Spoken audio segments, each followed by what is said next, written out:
And I have enough of battery charged now, but it still won't start. Sometimes you can find the sweet spot and then do it, but let's diagnose this. All right, we're gonna start real simple here. I'm gonna start by loosening this guy. I did that already. And then we're gonna just wiggle it back off here. Take it off. Heard some relay over there. It's okay, no big deal. Put it back on, but we're not gonna tighten it. Let's see if we get a change. Same voltage, everything's same.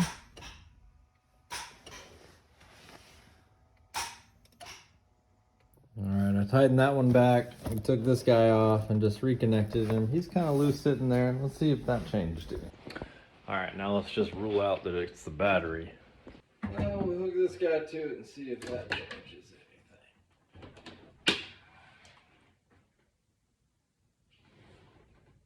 I think that means it's working. Well, that thing's trying to jump start, and we do have full battery. It wanted to right there for half a second. I'm going in. Really the first thing I'm gonna do now is disconnect the starter wire, kind of clean it up a little bit and reconnect it and see what happens. This is all covered in oil. This is covered in antifreeze. You missed the fun.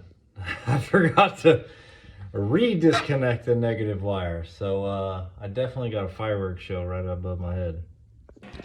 All right, I decided to hit that wire one more time, get it with the wire brush, tighten the other things, see if that'll do it.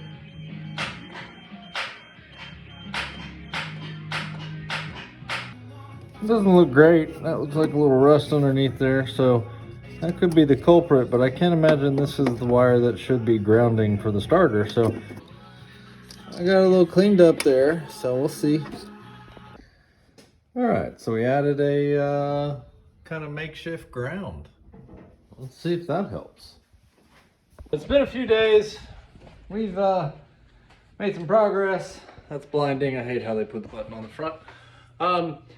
But we took the battery out so we can get to things. We're gonna take that ground off over there and just check it, make sure it looks good. If that's all well and good, I think we're just gonna go ahead and disconnect the starter so we can take it to the auto parts store. There's the bolt we need. Gotta get real dirty to get to it. All right, so the wire's cleaned up. The hole down there is cleaned up. So let's put it back together. All right, that's back together. It's pretty sturdy. Well, these are the steps to take out the starter. Just 1, 2, and 3. Cool. The other ones are to disassemble it, which we're not doing. So, oh look, I have this Velcro stuck to it. It's not that easy. Who would have thought? We're still on step 1. Plot thickens. So does the grease. It says to take off the ground strap in the instructions. I don't see a ground strap on that bolt, so. And there's the top bolt. Well, there it is. I just gotta get it out of there. It's just fucking wedged in there. Hey, yo. Progress. Boom! Starter out. So I got the battery tested at AutoZone, but their starter testing machine was not working. So I got that tested at O'Reilly's and it tested bad. Yes, finally I'm not chasing dead ends. Battery box back in. I still got the lead kind of free floating in there, so I taped it up so it wasn't touching anything metal.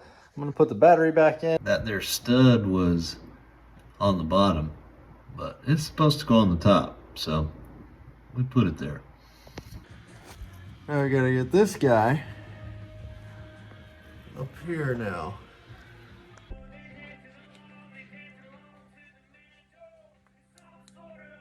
The starter is in, man. Just gotta put the little bolt in right over there. Top bolt is in. Yes, mad scientist here. We're gonna put them back on and we're gonna test it out. We're almost done. Despite being fully prepared the last time I got under here, I had a 1/4 inch socket and a 3/8 ratchet. So here we are, back with the right tools and one bolt left.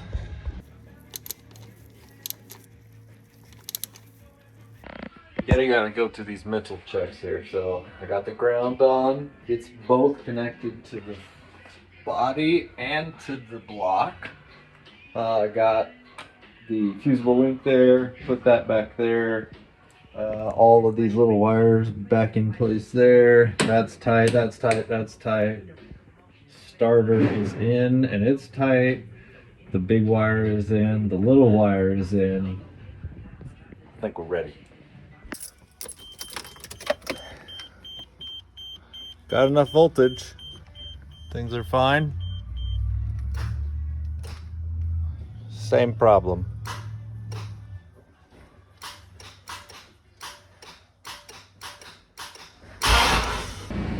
Well, it cranked a couple tries, but so I'm still gonna have to keep chasing wires here.